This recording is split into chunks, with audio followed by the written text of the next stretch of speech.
Swag after and bout. And welcome to another episode of the Sartorian Geek Podcast by Webster Style, where we talk about bow ties, comic books, and everything in between. I'm your host, Webster Style, the man, the voice, the fragrance, and it is good to be back, kicking off season 4 of the podcast. And we took a little break, just get some things in order, make some changes, have some exciting announcements coming up, but let's get right into the download. Now, this week's download is also our trekking out for the week because we are talking about a game that I have been waiting months and months and months for, and that is Star Trek Resurgence. It is currently out now for the PS4, 5, Xbox One, S, X, and PC for the price of $39.99. Now, it's an adventure game from Dramatic Labs, and a lot of the individuals from Dramatic Labs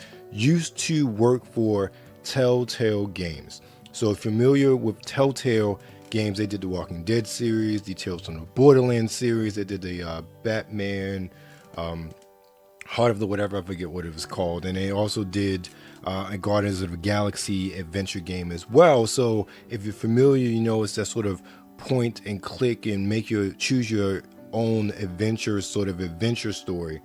And this game focuses on, it's an interactive narrative video game that tells an original story set in the era shortly after the end of Star Trek Nemesis, which is the last Next Generation film. It unravels a sinister mystery involving two alien civilizations on the brink of war. Now, I've been told, as I've read, this is about an 11.5 to 12 hour game, and I'm about 5.5 hours through it at the time of this recording. It is a game that I think if you are a Star Trek fan, especially from that era Trek, but Star Trek fan in general, I think it's one that you're going to absolutely love. It's a little glitchy at times. There's some stuttering going from some of the cutscenes to the action scenes where you're actually controlling the characters. It's a bit annoying at times, but at the time of this recording, there's a patch coming out soon which is going to fix a lot of these bugs from what I understand. The voice acting is phenomenal, and I forget the gentleman who they have playing Spock. Yes, Ambassador Spock, it's in this game, and the gentleman playing him sounds near identical to the dear departed Leonard Nimoy. It is a game that I recommend highly. I am enjoying it. I am loving it. It is hard for me not to go back and play it every chance I get because it is that immersive of a Star Trek experience. So if you are into Star Trek like that, and especially if you're into video games, I definitely recommend you pick up Star Trek Resurgence. Now, it's only digital, so you have to buy it from whatever digital store. And I'm actually surprised it's not on the Switch. Maybe that version is coming to a later date because I think it will work very well on the Switch. But as of right now, I'm sorry, my Switch owners, you cannot beam up with the rest of it. So that's my take on Star Trek Resurgence. As I said, this is episode 150. Insert air horns here. I don't have any air horns, so use them in your mind. So with that, we have a series of giveaways over the next few weeks that we are going to start today at the time of this recording dropping. We're starting our first giveaway over on Instagram. And with that, we're giving away a 60 ml bottle of signature rosé from Zaharoff. So make sure you stop over at our Instagram. This giveaway is only going to be going on for the next 7 days. And then we have 2 more giveaways after that. We're giving away 2 tickets to ChromaCon next year in Baltimore in March. And then we're giving away a 10 ml, I think it's 10 ml bottle of Sansanto and Sage by Savoir Faire. So make sure you check it out. And hopefully, you know what? You'll win. So next, we have been doing a lot of interviews. If you've been on the YouTube channel, that hasn't stopped during our hiatus of the podcast. And one of the interviews that I had really wanted to do, it took a while to really get our schedules coordinated, but I wanted to talk to Carmela Clutch. Carmela is an adult entertainer, but she's one that I have found to be very fascinating, and just for her creative mind and her perspective on the business and business in general and growing her brand. And we talked about a lot of things from Switch, Harry Potter, but also one of the things that always fascinated me was the fact that she has a background in marketing. I always wondered how that really impacted how she moved in the adult industry. So we're going to jump into that interview, and then when we come back, I'm going to have a review of The Flash. What's going on, everybody? It's Webster Style here, the man, the voice, the fragrance, and we're here with a little bit more time with the lovely Carmela Clutch. Carmela, how are you doing today? Thank you for joining me. I'm doing amazing. Thank you so much for having me. I'm doing even better now that I'm on this show. We finally have some time that's not, interrupted by craziness around of Exotica, which is always fun, but my ADD gets a little crazy and it gets hard to have a conversation sometimes.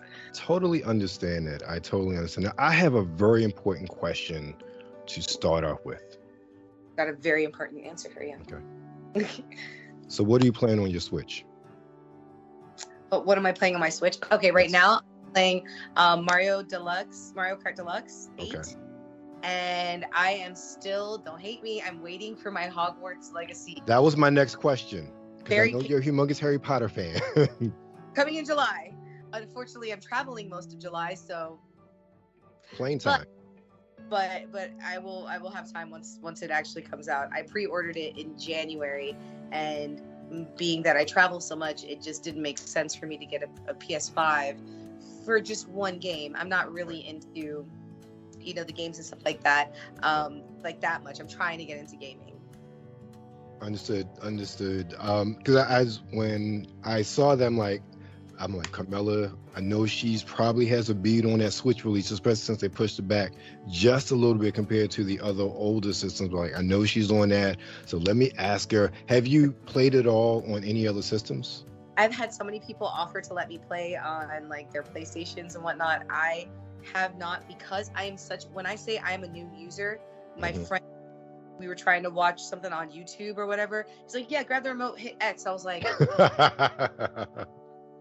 where's X? I honestly don't know. I haven't touched anything other than an Xbox 360 from way back in the day. So I don't want to taint myself with learning anything or trying anything. I want my first experience to be my genuine experience, and I want it to be streamed live for the very first time. So I've been playing Mario Kart because it's something I'm comfortable with and I like racing games. Right. But with Harry Potter, since I have such a strong fan base who knows that I love Harry Potter and absolutely geek out on it, I'm pretty sure I'm going to be pretty terrible at it first off, but I'm happy to give the exclusive to one of the streaming platforms. And while at XBiz, I spoke with a streaming platform that I may decide to do the debut with them instead of your average Twitch. Okay. There's a little bit more freedom on this platform. Understood. And I'm not going to lie, they are courting me to try and do it. Okay. I like the I was actually going to ask you about the whole Twitch thing. So I know a little while ago you talked about the possibility of starting a Twitch channel, and I'm not that up on Twitch personally speaking, so I'm like, I don't know who's on there, who's not. It's not something I've ever gotten into, so I was going to ask. There's amazing talent on there. I know Violet Myers is on there, and I absolutely adore and respect her. I love her work, and she's such an inspiration. So she was the inspiration when I was like, hey, I want to go and start streaming. She said you should look into Twitch. I like Twitch because it has such an array of users, and it has such a large reach. So it's a great way to connect with fans. Also, Adriana is an inspiration Twitch user. I mean, she's known for using Twitch as well as other things.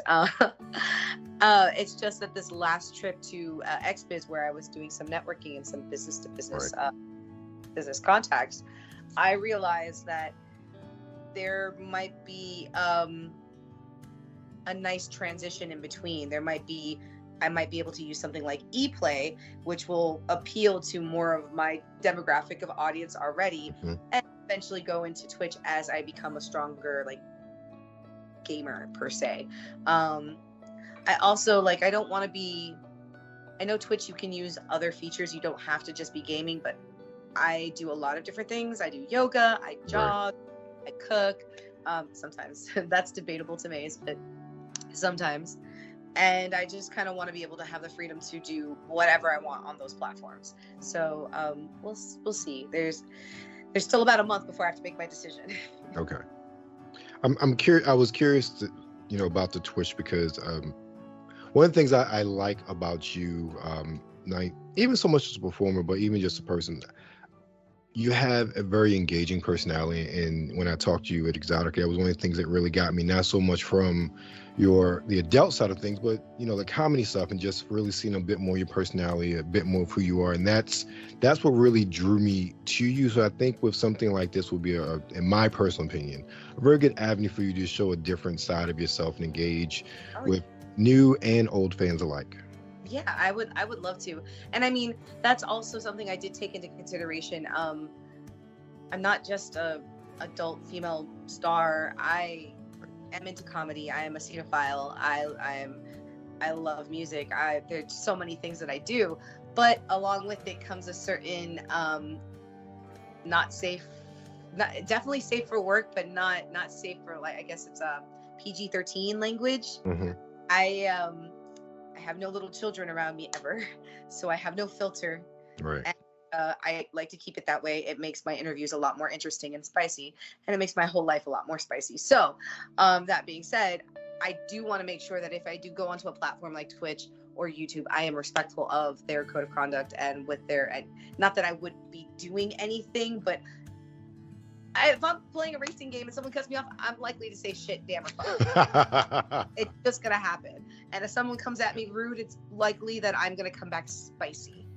Yes. If you've watched any of my Instagram stories, someone comes at me in a way I don't like, I get very spicy with them. So, I want to make sure that it's going to be a good fit. It's not so much about what I could do for the platform or what the platform could do for me. It's how well do we mesh. Kind of like if you're doing an interview with someone for a job, and not just any job, not just a high school job, but like a career, you want to make sure you're fit because you're going to be using it for a while, and you don't want to have, friction. I know that they tend to not like adult female stars. Understood. Yeah, I totally understand that as well. Now, I'm not into Twitch like that, but I see the many stories on YouTube of people getting kicked off, especially ladies, for various reasons. And usually it's nothing either. If Instagram is any indication, I'll get likely kicked off for wearing, this really happened, a ugly sweater and long yoga pants that weren't too tight. Nothing was covered. Nothing was showing beyond my neck and my wrists. And I still got kicked off. So, and that was taken down and flagged. Yeah, Instagram is stupid. Well, it's all the same kind of garbage. Yeah. So, I mean, it's a necessary evil at this point. And I'll be very honest, and it's an unpopular opinion. Maybe I was just getting old. I used MySpace back in the day. I used Facebook back in the day. Same. If I could go a week, a month, a year, or for the rest of my life without using social media, so no one knew who the fuck I was or where I was going, and still be able to do what I do now, hell yeah, I would. I would totally take a break from social media. Don't need it.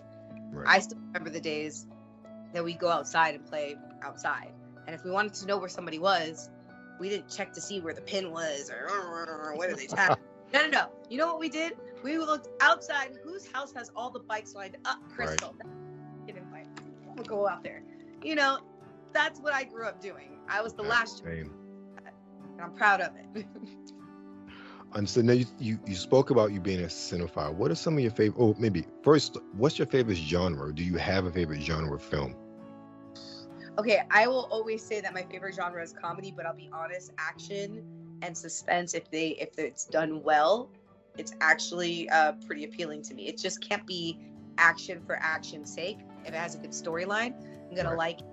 And I love funny movies. I love to laugh. I don't like horror movies. You take me on a first date to a horror movie, you will not have a second. Okay. In a cute way. It's just gonna be like, oh, that's where we're taking us? Yeah, I'll meet you there, and I'll never show up. Like, no. Um, I actually just watched 2 movies last night. The Mother, I think The Mother with J-Lo on Netflix, Okay, all right. I'm familiar. and Tomorrow War, the Tomorrow War. Yeah, I've seen Tomorrow War. It was good. I was surprised. I was just kind of like, I'm bored. What am I gonna watch? It's 2 o'clock in the morning. This. Okay, yeah, that's when it's the best time to watch it. Not when, I don't know. I personally just kind of ripped that movie apart because I thought story-wise it was very nonsensical, but that was the Yep. analytical me. Really like, this doesn't make sense. Listen, after half a blunt and a very long work day, and you're really tired and you just kind of want to fall asleep while you're watching TV, not a bad movie. In fact, Yeah. I ended up staying up to finish the movie, so I didn't really go to sleep. So it must have That's a been perfect circumstance for that movie. Yeah, it's a good circumstance. Yeah, I've got some squishmallows here that I'm like cuddling up on. Yeah, great. Now, one of the things I wanted to ask you, kind of shifting away from the movies, because trust me, I could talk movies all Oh, yeah. night. One of the things I found absolutely fascinating about you is, I remember, and I forget who the interview was with. It was a couple years ago, but you'd mentioned that you have a marketing background. And I love that. And I always want to ask you, especially, you're a couple years in now, and we talk about social media, you are in the process of launching your own website. How does that marketing background really aid you? And I don't want to say compared to your contemporaries, but really aid you in the industry of really, growing your brand and really expanding? I say that I use my degree now more than I ever have before with any of the various jobs I had, which I had a few that were well within marketing. And this is the one I use it mostly. I use it not the social media aspect anyone can do. It's the psychology behind it. Mhm. It's understanding what my brand is and how to best project it, which has been a process.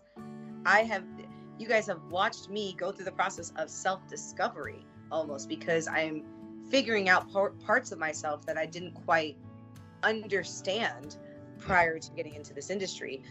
And it's mostly because I've had to market myself. So now I understand the differences between me personally and me as a brand. And I think that my background really contributed to being able to kind of come up with a game plan that would work for me. Most people would be like, oh yeah, you're a Latina, let's just throw you into a bunch of Spanish scenes. I don't speak Spanish. That doesn't work for me. That's not me. A lot of people, oh, you're a MILF, we're just throw you into all the MILFs. It doesn't really work for me. You got to put on a good amount of makeup to make me look like a MILF, and then you pair me to a girl that's 6, 7, 8 inches taller than me. She doesn't. Now we look like sisters. It doesn't, or like friends. It just doesn't. So like I had to figure out a way to market myself, and I think that having the background in marketing and knowing the psychology and learning how to take a want and make it a need, which Steve Jobs was probably the best kind of epitomize of that, and I'm nowhere near him, but to take something that someone thinks that they want, a fantasy, and turn it into, oh my God, I need to talk to her. I need to DM her. I need a custom from her. I need her to know my name. I need to talk to her at this event. Like, to turn that into a need where people, and you can make a living off of it, that's pretty interesting. Now, with great power comes great responsibility. So you got to learn also to manage that. And again, having a background in marketing and advertising, you take a plethora of ethics classes and philosophy classes, and these are things that constantly are going through my brain. How am I representing myself to this fan, and where's the line that I'm willing to draw that makes us both comfortable and both happy and both safe? So in a lot of ways, it kind of my background kind of really has helped me through it. I'm glad I got the chance to finally ask that question, because I always thought it was so fascinating. Let me kind of add on to that. I don't know if it's changing anything. From the outside looking in, especially being as old as I am, I've seen shifts in demographics and how things are consumed, how adult entertainment is marketed, and I would say probably all the resulting restrictions and closures of the pandemic again, from the outside looking in, was probably one of the biggest turning points in how things were done in the industry, since maybe a lot of the scares of the late 90s, early 2000s, maybe with some of the with the really increased mandatory testing and all that stuff. Did the psychology of the marketing, did your background maybe assist you or aid you in pivoting in navigating the waters of the pandemic and the restrictions that happened, compared to maybe some of your contemporaries, in your opinion? Ooh, I think having the background in marketing gave me, determination, because I know I've worked marketing campaigns where I've taken a business that was falling apart weeks from bankruptcy and implemented a marketing plan that I dreamt up in college, and I worked through it with them, and they're doing fine. They're fine now. I don't know if they're bolstering. I haven't spoken to them in years. It's been like 10 years, but they got out of bankruptcy. I had ideas that for certain brands in school that I would do projects off of, and I'd turn around and see their direct competitor go ahead and use the same plan I did and make a bunch of money. And I'm like, okay, so I know that I have the ability to do this. Right. And it's a matter of timing and putting in the work and staying consistent. And I also think that it gave me this sense of, well, now I have no marketing team. I have no budget. I have no company behind me to back me up, and no one to take the fall. No one's coming to save me. And that became empowering. No one's coming to save me. I can save me. I can do this. I can do this myself. I need to market it. Okay. I need to produce it. Okay. I need to edit it. Okay. I need it. Whatever I need to do, I will do it. And I did it and did it and did it and did it. And I couldn't stop. It's really true what Nipsey says. You really go through every emotion. If you want to succeed in anything, you go through every emotion to try and make it a possibility. I've watched myself do it. I've watched my partner, Maze, do it. And if you don't go through every one of those emotions and still find your way back, then you won't make it. Right. So marketing gave me the perseverance that I needed, the determination, and the will to just be like, nope, I'm stubborn. I'm going to keep doing it. I'm going to keep doing it. It's going to work. Okay. All right. That was an interesting answer, but it's one that I think speaks to, many aspects of life, and really going out there, and like, if you really want to make something happen, then you really have to have that determination. And you're right, you'll go through all those emotions and you come back to it and just keep working at it, keep going at it. And okay. Now, one of the things mentioned before, you are working on launching your own official website. Yeah. I'm sure that's can be a very Herculean task, but what are you looking to offer with the official Carmela Clutch website compared to, say OnlyFans, or is it more of a conglomeration of that and a little bit extra?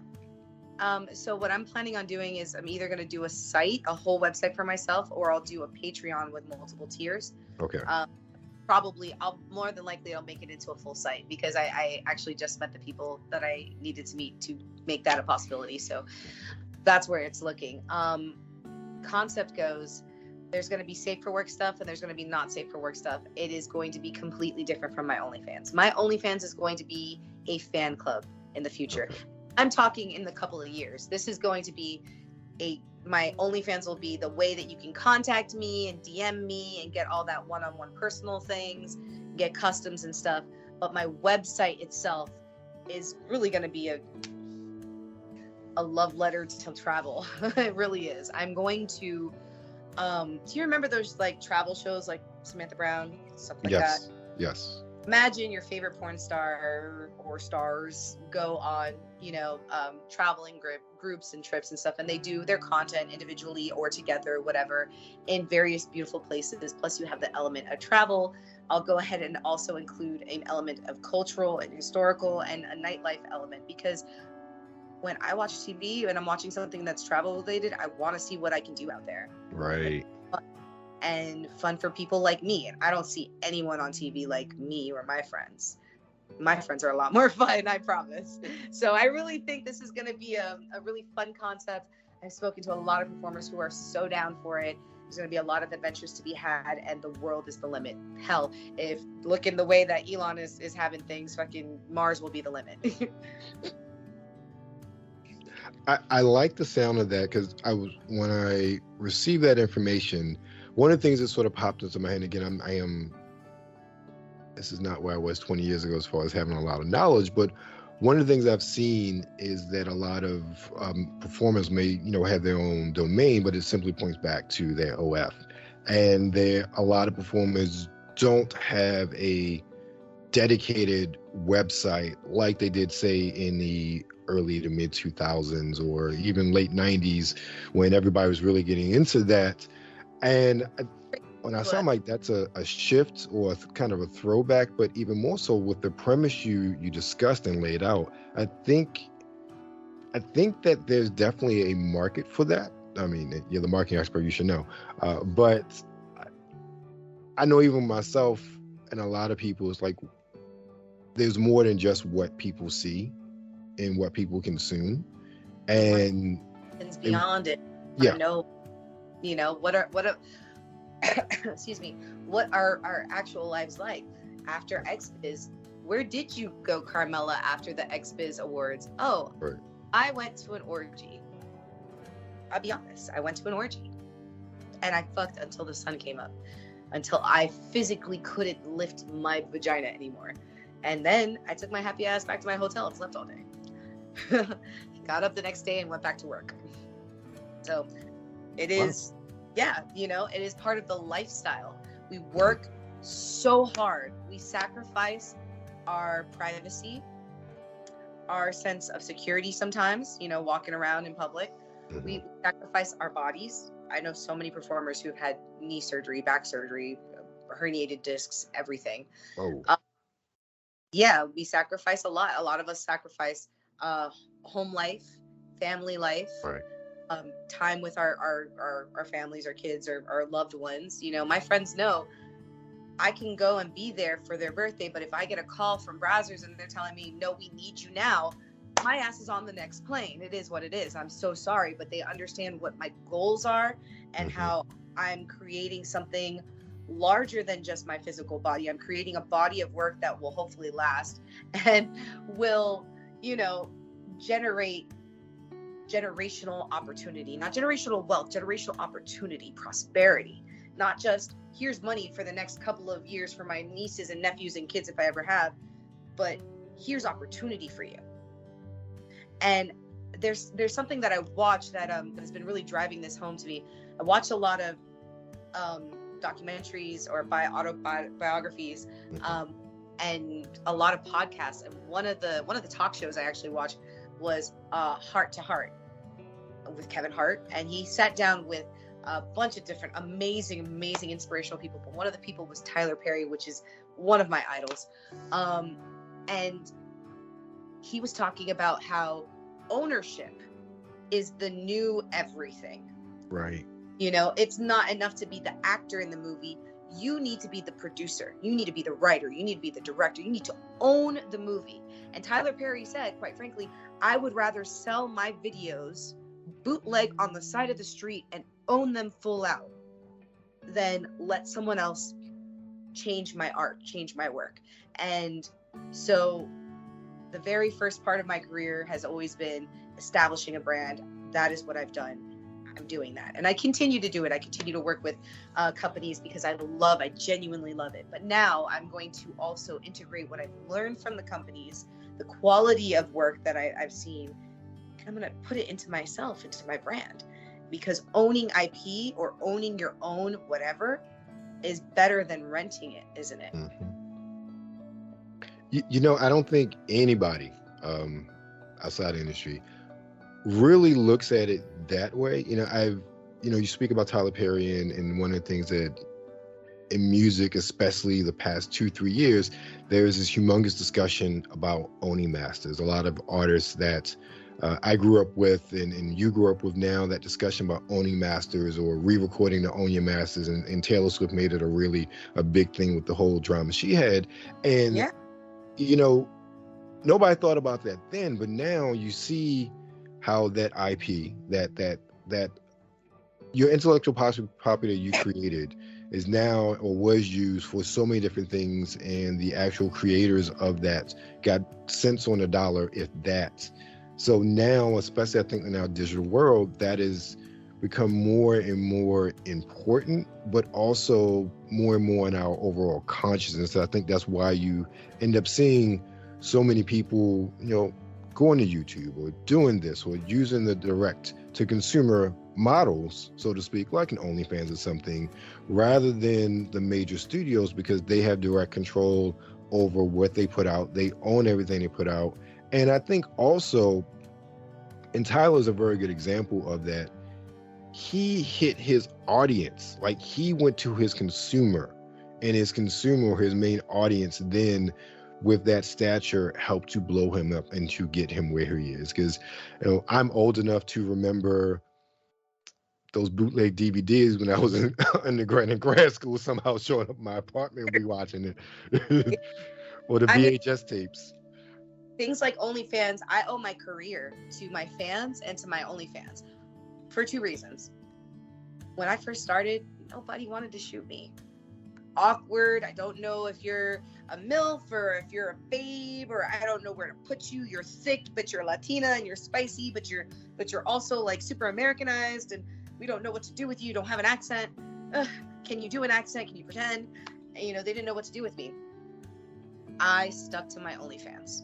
I killed myself over my OnlyFans. I had conversations with my family like this for the first 2.5 years. And until I could get some support system and kind of organize it in a way that flowed better for me. And I remember my fans telling me, why aren't you on this company? And how come I can't find you here? And how come you don't have a scene there? You're from Miami. And how come you've never worked with this company and that person? And I'm like, I don't know. I've applied. I've called. I've asked agents to represent me. I have, now I have an agent to represent me, and I had them, I literally told them when on a live, go subscribe to their stuff, be a paying customer, and then demand to see me on there. Because you're a paying customer, they're going to want to keep you happy, keep you there. So if you're subscribed for $1.99 to Bang Bros per month, what does it cost? Carmela Clutch, where is she? I want her on here. Ass Parade. And that's how it happened. That's really how it happened. I am so grateful, because without them demanding me, the market wouldn't have shifted. And I came in at a weird time, because during this time of shift, during COVID and all that, and OnlyFans starting to really pop, and Beyonce mentioning OnlyFans in her song, all of a sudden, people wanted real. People wanted the girl that they grew up next door to and saw her, and damn, she looked good in the leggings. They wanted that. That's me. That is literally me. The horny homegirl that grew up next to you, that was just like, tomboy, you never really thought anything of her, and then all of a sudden, damn, she got a little body on her, like that. Damn, she coming home at 3:00 with 2 guys? Okay, all right, something like that. I owe that to the fans. I owe that to platforms like OnlyFans, and it's a beautiful tool, even though it does also oversaturate our market. There is that kind of balance thing, and finding, professionals that shoot for OnlyFans and are also equally professional as the same way that you would find on set with testing and everything. I told him, you bring up a very good point. This is something I was going to say, that I think that why you appeal to a lot of people is that, I wouldn't say you look like the girl next door, because that's a whole different connotation. But okay, yeah. You look like somebody I'm the girl in a different life that I would actually approach and ask you out. Like, you look like someone who I could see. Like, you're a very beautiful woman, but you are a real woman. And I think, and I agree with, one of the trends, I think, with COVID, even before, there has been in my opinion, again, I'm just have a little outside view of everything. There's been a shift from the sort of exaggerated to a more realistic looking performer, in my opinion, in many respects. And again, there's always a market for everything, but in my opinion, I feel like there's been more of a shift to women that look real. And one of the things, again, about you have a real body. You know, you've talked about in previous interviews that I've watched about your weight and how people say, oh, you're a little bit too chunky. Oh, you lost weight. What's wrong? Like, you have real life.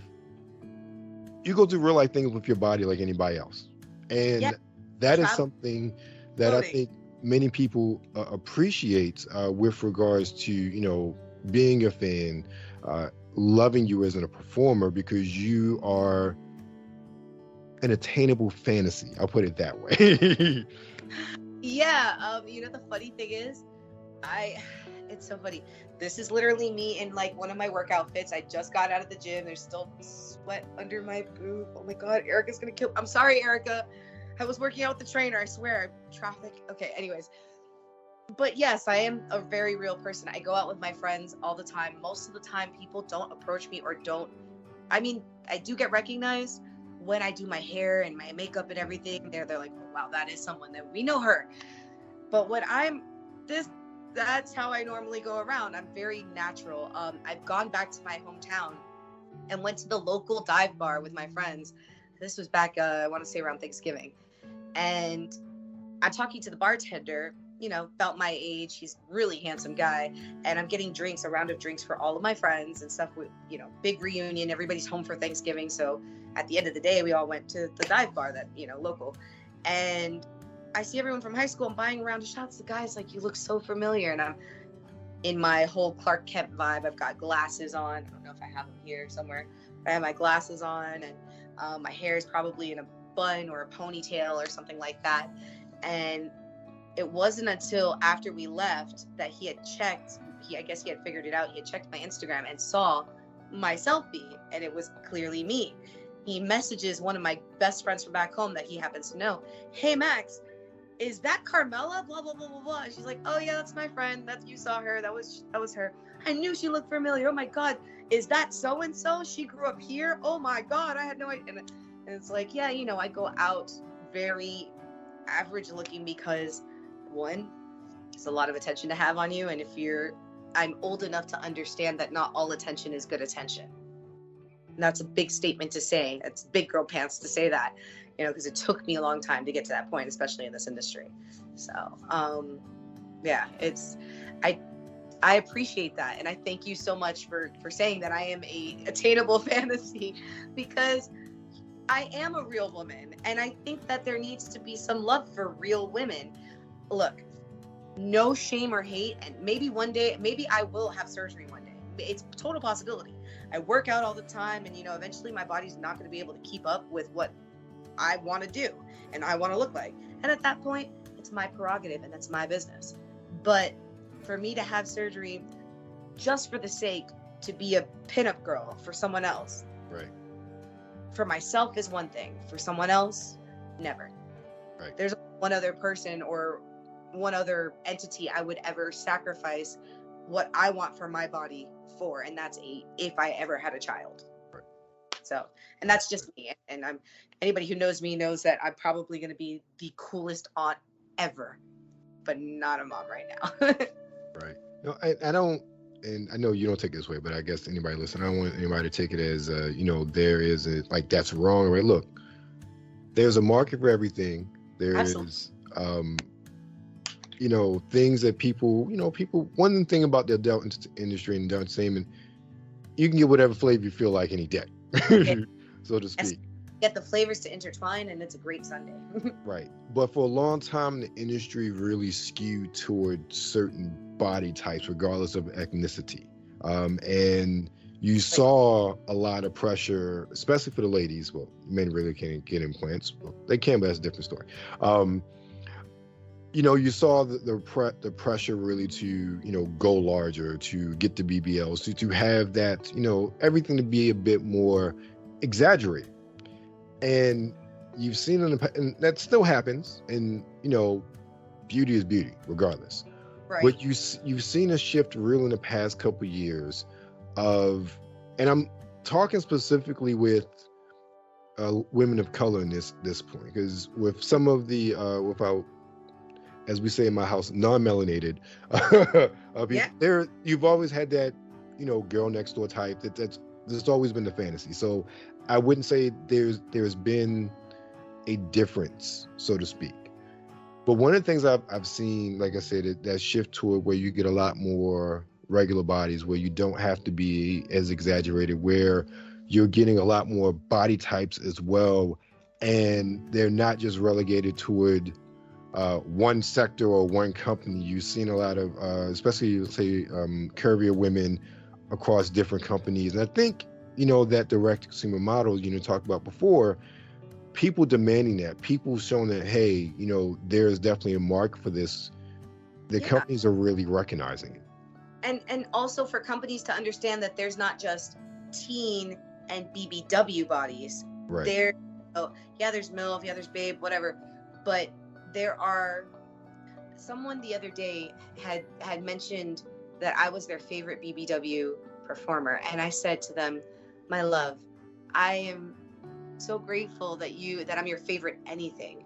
I'm honored and flattered, but I know many beautiful BBWs in this industry, and they would be offended just because I haven't put in the work on their sets in their world. It is they have all these beautiful women who deserve that title, who've been working towards that title. I appreciate that you love my voluptuous nature in my body, because it helps me really appreciate it myself and show others how to appreciate it as well. But I don't consider myself that, just because I know actual women who deserve that title, who damn well deserve that title. And when I mentioned this story to them, they were like, oh, I hope you corrected him. I was like, absolutely I did, don't worry. Yes, I did. For virtue of the fact that they would just be like, are you kidding me? Like, we worked so hard, and to have someone that doesn't have the same goals to just come and just snatch it away, it's Right. kind of up. So I think it's very true, though. There is a market for everyone and everything in between. Absolutely. I mean, I had to do a refund for somebody because I think I ended up doing a second video for them because I didn't have enough cellulite for them. They thought I had more cellulite. Okay. There's a market for everything and everyone. Right. And I really wish that as a younger woman, I understood and knew that every size, every shape, I knew every color, but every size and every shape and everything is beautiful. You just find the beauty in it. There's beauty everywhere, all around, in all different sizes. It doesn't matter if you're size 00 or a size fucking 18 or 24. It doesn't matter. Right. Exactly. Now, you talk about something for everybody. I have a burning question to ask you. You brought this up from time to time. Don't let it burn. Is there an industry definition for what a MILF is? Because when you said you do MILF stuff, I'm like, wait a minute, what? Yeah. You are not what I would classify as a MILF. Oh my God, no, you're right. So apparently after the ripe old age of like 22, 23, you start falling into the MILF category. And I didn't understand this. So I get booked as a MILF all the time. I am 34 years old. I will be 35 this summer. I am very fortunate. I love my genetics because I, am blessed to look a little younger than what I actually am. And, if you put on the right makeup, I look even younger. And if you put on a lot of makeup, I look even older. And so I can play both sides. It's just it really challenges me creatively when I have to play a MILF, because as a MILF, first off, I have no children. Right. Second, if I did, I'd be screaming right alongside of Harry Potter. I am a giant child. I literally have squishmallows all around me. I I feel like you're as young as you feel, and for the most part, other than my body, my spirit feels very young and youthful.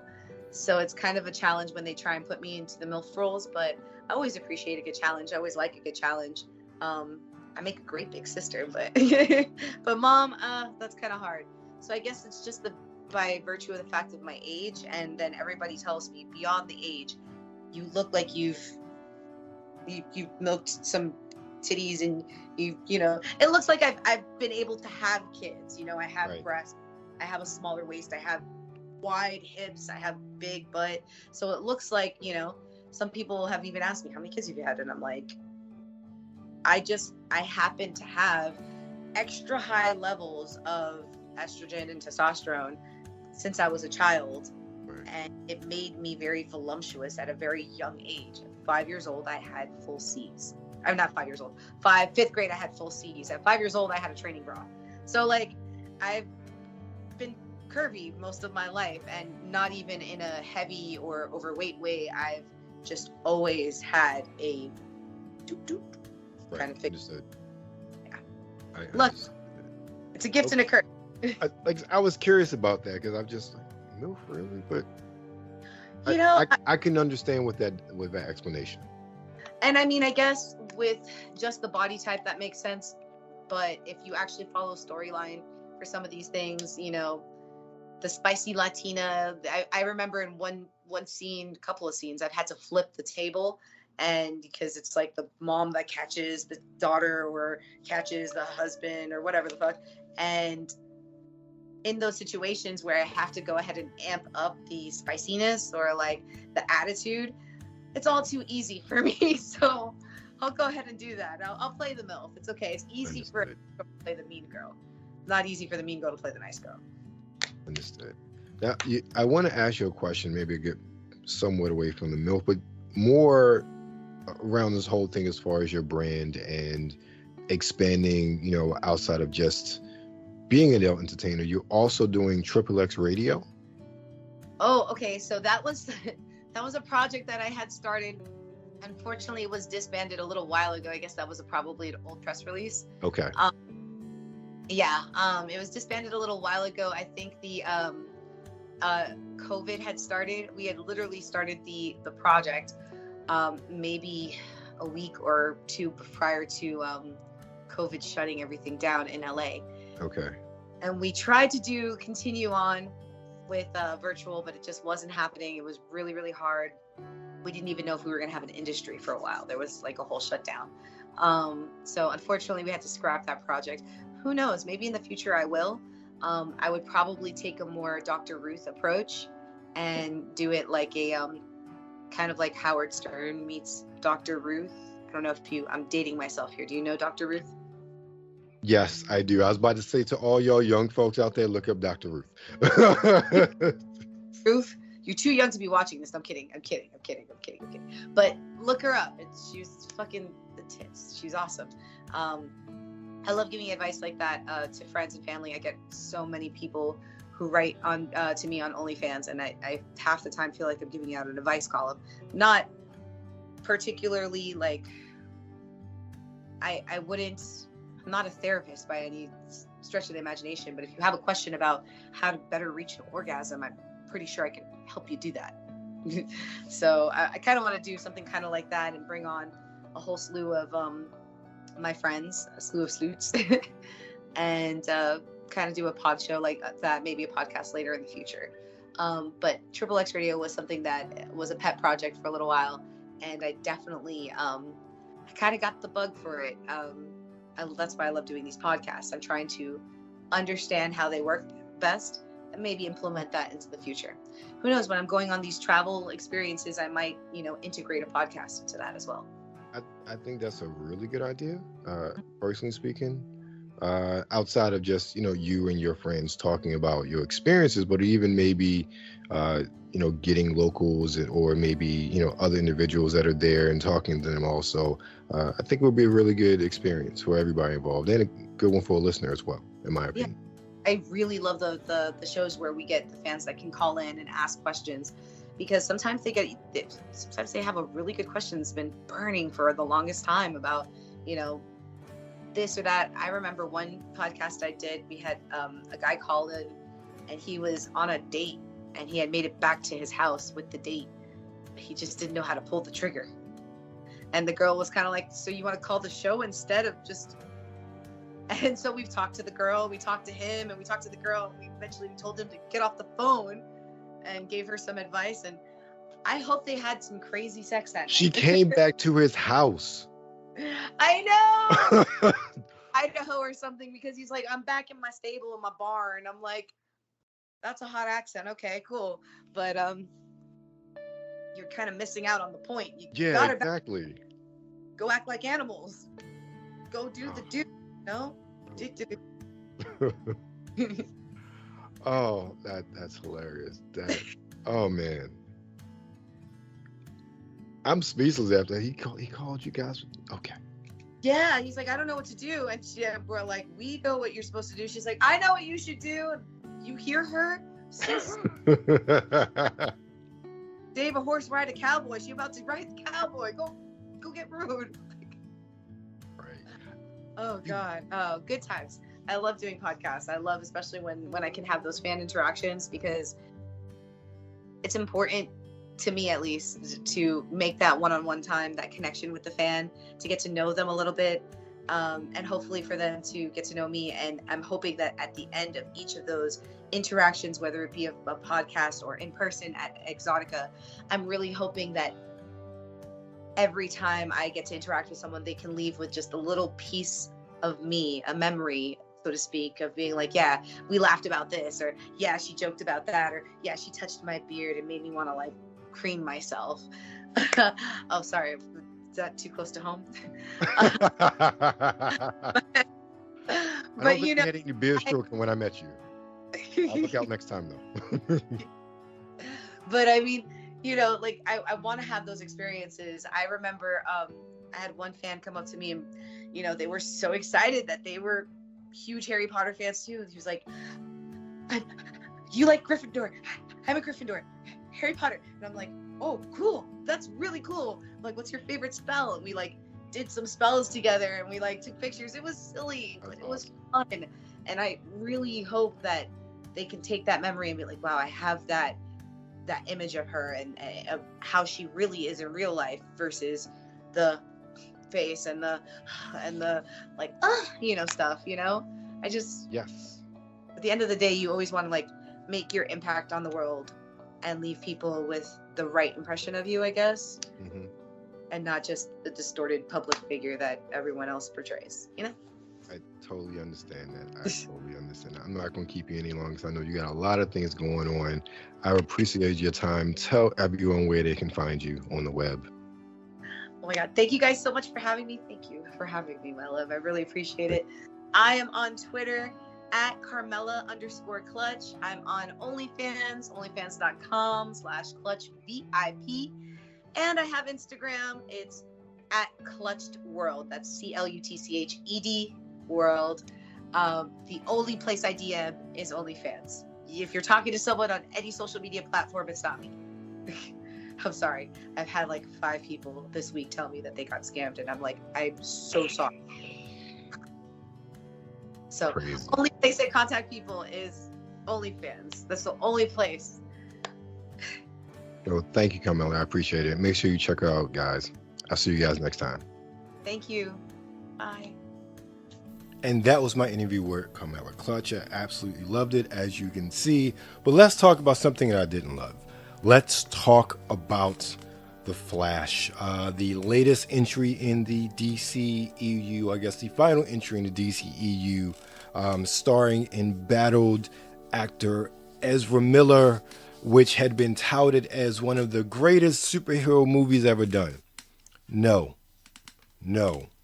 I'm going to be short and sweet. I think Ezra Miller sucks as an actor, and this is not just because of The Flash or his personal stuff.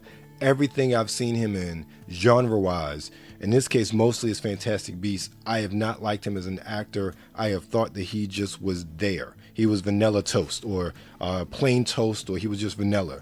2, I really hate that they may bury into this sort of awkward incel. I really hated that. Talk about characterizations that really just burn me up. And three, the special effects were not that great at all, especially opening scene with the building. If you've seen it, you know what I'm talking about. The CGI there was average at best in many places. 5, it was just boring. I was just waiting for the movie to end.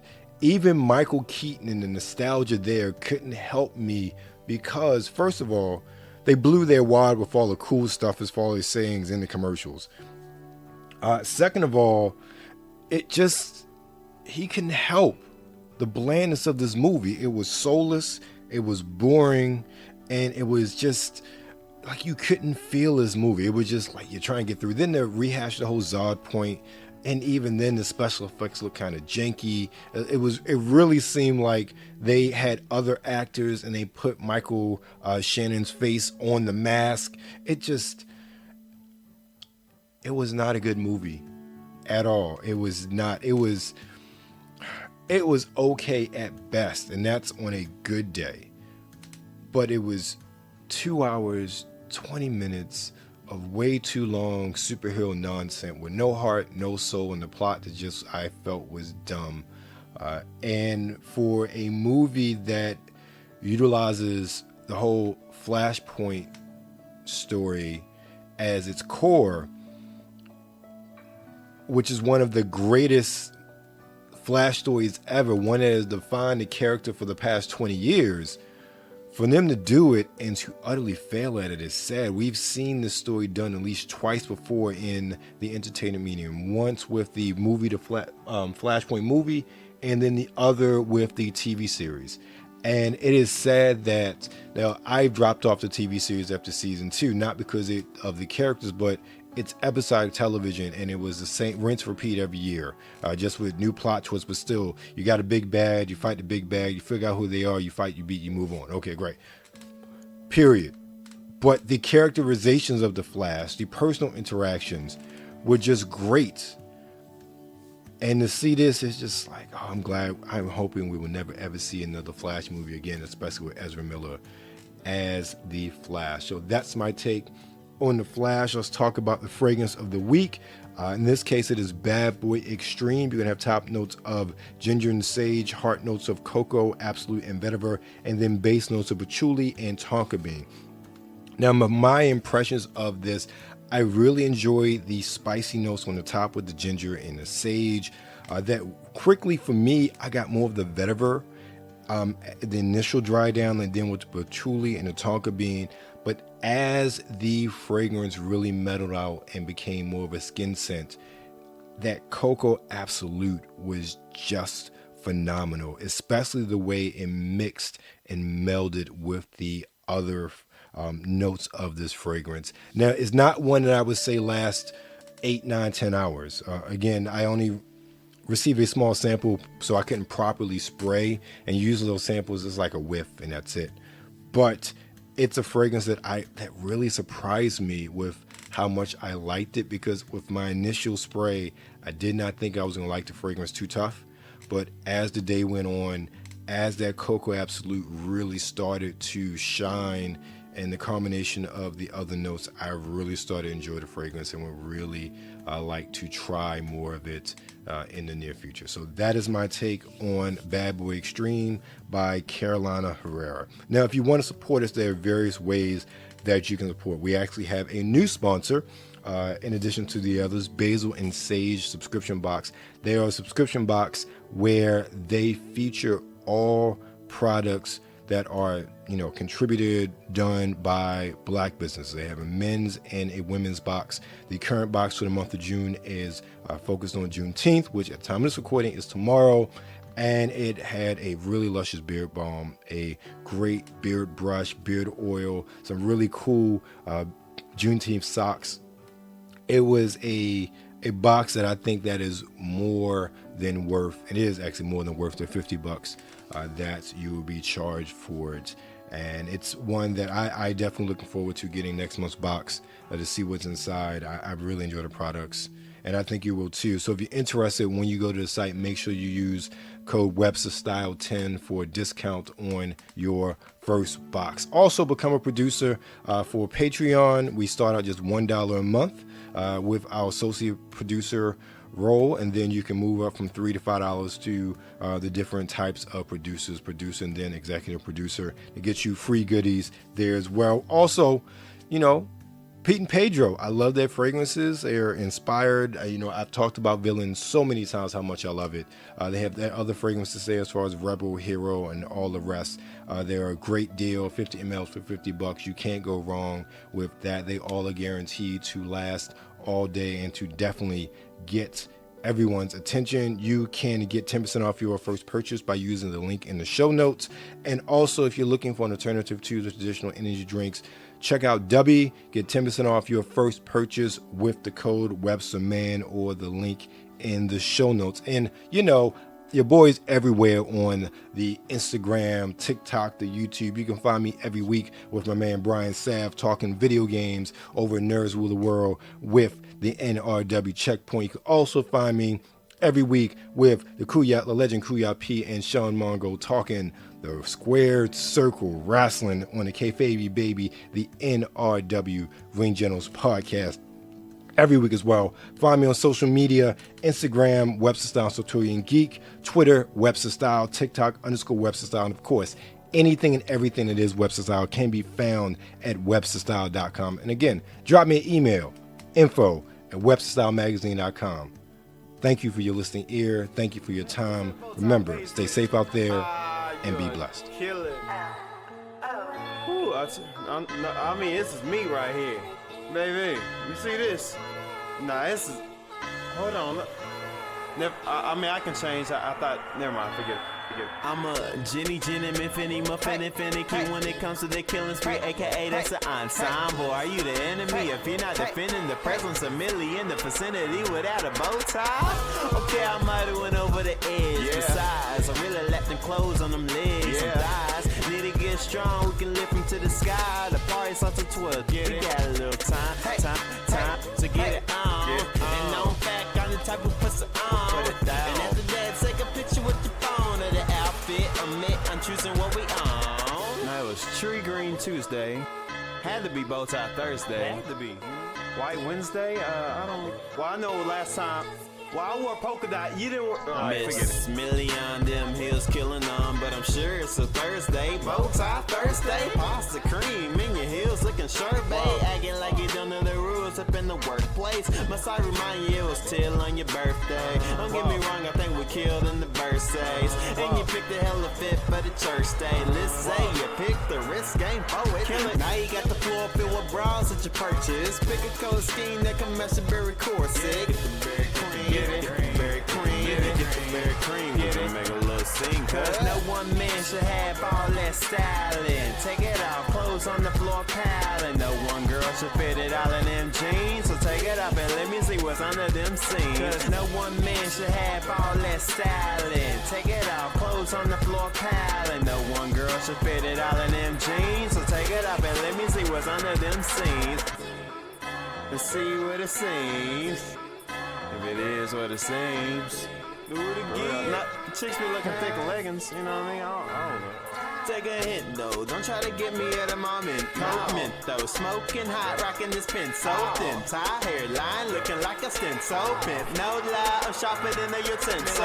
Instrumental, plain dang, homie. I was hoping we could walk out with that bang bang, honey. See them plain James honey, them lame frames funny. We tell it fit it crazy like that thing came on me. Hey, mommy, look a lady, main thing, want me on the scene. Fit popping like a main vein, running blood color lips, smashing with the hang. Clutch money, holding back. Kinda funny, can you tell me what's the price tag of the Range Rover? Hang on me when we walking, looking Gucci like that thing sprayed on me. Walking with a limp like an ankle sprained on me. Yeah, I rock the cardigan, she don't really want me because one man should have all that styling. Take it off, clothes on the floor piling. No one girl should fit it all in them jeans. So take it off and let me see what's under them seams. Cause no one man should have all that styling. Take it off, clothes on the floor piling. No one girl should fit it all in them jeans. So take it up and let me see what's under them seams. Hey, let me see.